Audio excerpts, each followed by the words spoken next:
So I just got finished watching Time for School, which is the segments about education around the world and children and their different experiences with it. The first thing that really stood out to me in that video was when the little girl mentioned that someday she wants to be able to represent her country as far as, education and career are concerned, which I thought was interesting because she recognizes that the success you have in your career represents not only your family name, but the place you come from, the schools you go to, and the country you were raised in. They also mentioned that adolescence is the turning point for a lot of children, and that at this age, a lot of kids will drop out of school or will kind of make the choice to continue on with their education. And I think we don't really see the importance of that age and how significant it is being a teenager and being able to make a conscious decision to continue your education. So the first girl really stood out to me.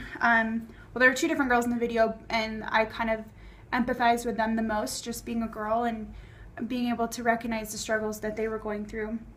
The girl in Afghanistan said that if women aren't educated, then it's like having a cup without a handle. And I thought, that really stood out to me because she realizes that, women can be educated and they can be treated well, but if they're not given the resources they need to be able to continue on and have a career, then all of that kind of is just wasted.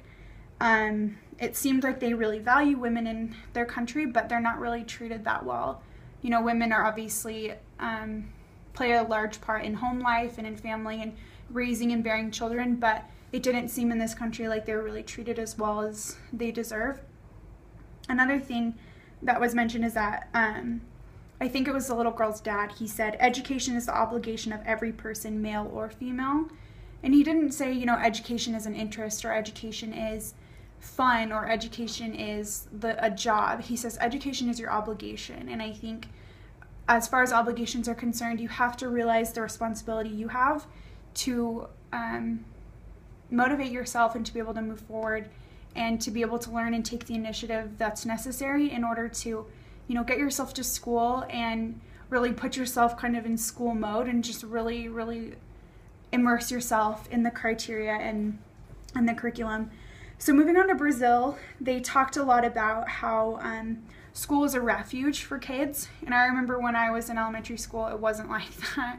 I mean, that's kind of where my friends were. In recess, we spent a lot of time together, but school was kind of like, I can't wait to get home. But the teacher also mentioned that for some kids, school is a second home, but for a lot of kids, it's their first home. And, maybe these kids don't really have a place to go other than during school hours. So I think I could see kids placing a huge emotional connection on school and just the fact that they had a place to go and a place where they belong and where they're accountable for something and people recognize them and know their name and they're wanted and they're needed. And that's not something I think somebody could succeed without having in their life. If you don't feel needed or feel wanted, I don't think you're going to be able to go very far in your life.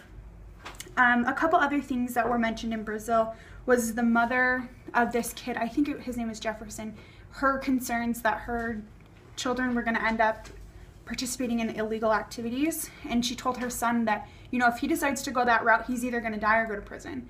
And I can't imagine living your life in a way where those are the only two choices you have, because I'm still in school, so I am kind of at a place where I have a lot of opportunities and a lot of doors open to me, and death and prison aren't really on my mind. But for this little boy, that's a struggle and a conscious decision that he's going to have to make every day. So in Brazil, they showcased the after-school program that helps kids, stay in school and stay off the streets, which I think can have a really large impact on people, and it seemed like Jefferson was responding really well to it. But my question was, what if these kids don't respond, or what if they're taking into these affluent areas and these, more developed cities in order to succeed and they're not treated well, or maybe they feel like outcasts? What's going to happen if, those programs fail? Because for some kids, maybe that's their last resort. They also talked a lot about his maturity level, and I think, even though he was educated and he could do the work and he could solve the problems, he maybe wasn't mature enough for the things that were going to go on in junior high, which I think is important to keep in mind and to consider, because his mother was so scared about who he was going to fall in line with and maybe the life path he was going to take. So I definitely think that they were right in being concerned about that, because, you know, if he doesn't have the maturity level, then maybe all that education is just going to go to waste, because he might see a little bit more importance elsewhere.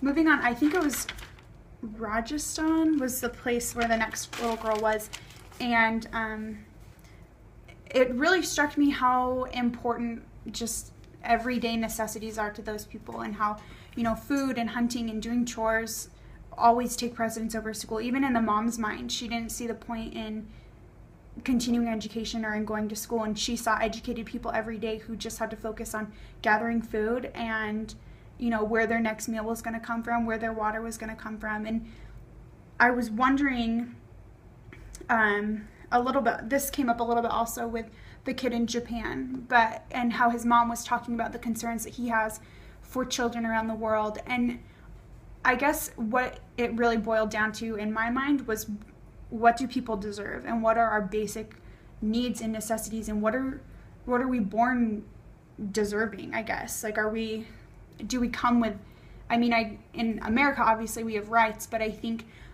you know, what is it that a person, just as a human being, what do they deserve?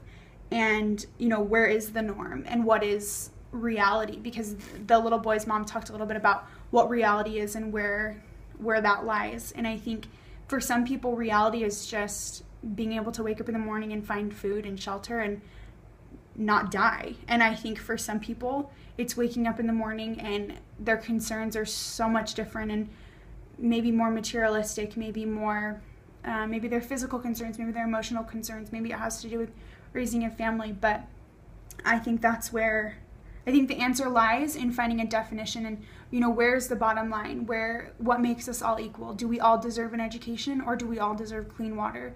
I think once we can answer those questions and decide, you know, what each person really deserves, just as a human being and just as a person, that's where we can move forward and decide, okay, you know, maybe it is just a simple education, but they also should have, you know, food and water. I think basic necessities do need to be met in order to move forward with educational goals worldwide. And that's all.